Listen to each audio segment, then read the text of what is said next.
5 Ways to Kill a Man by Edwin Brock. Part 3. The Poetic Voice. Hi everybody. Today I'd like to look at the poetic voice inside Brock's poem. Or, to put it another way, I'd like to show how we know that he is being ironic. We've seen how the poem progresses through more and more complex ways of killing and seems to end up saying that modern society has developed a much simpler way, which is to kill the spirit rather than the body. But that only works if we assume the poet is being ironic. How can we confirm that the poem was written with an ironic intent? To do that, we need to take a closer look at the poet's voice. Let's take the first stanza.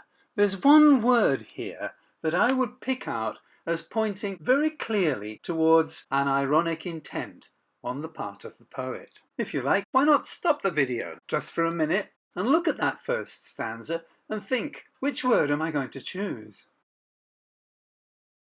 So what do you think? Did you guess properly? The idea that it could ever be proper to nail a human being to a piece of wood and leave him to die is clearly shocking, and it's this mismatch between the word proper and the act of crucifixion that serves as a hint that the author is being ironic. And that whole list of things that the poet says are required also seems ironic. It seems ironic that many of the things on that list aren't really necessary.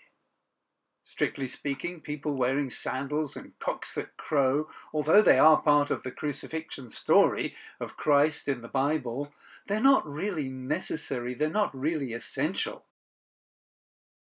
And in the fourth stanza, there are even clearer indications of irony.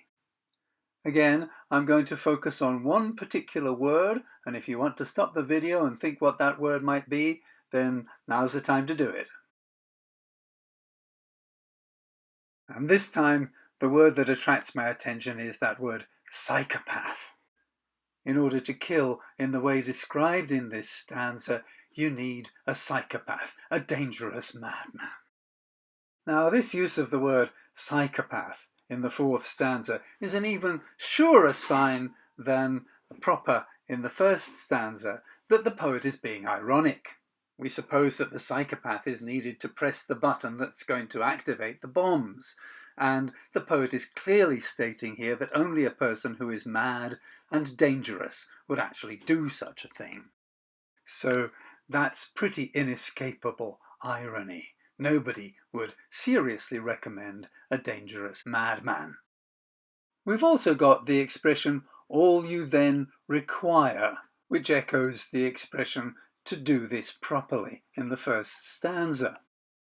And again, as in the first stanza, we've got a list of things, this time introduced by the expression, all you then require. But it's an almost impossible list of things. In fact, the ways of killing are getting more and more complex and difficult as the poem progresses. Getting a bit of wood and a crowd of people to crucify someone is easier than getting a castle for jousting, which is easier in turn than getting miles of mud and blowing gas at people in helmets.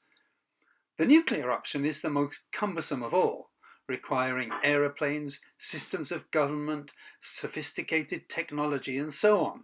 So saying all you then require, as if it wasn't a big deal, is a further sign that the poet's intent is ironic. It's pretty much impossible, isn't it, to suppose that the writer intends expressions like to do this properly, or all you then require is a psychopath, to be taken seriously. The only way to understand the poetic voice in this poem is by supposing it to be ironic.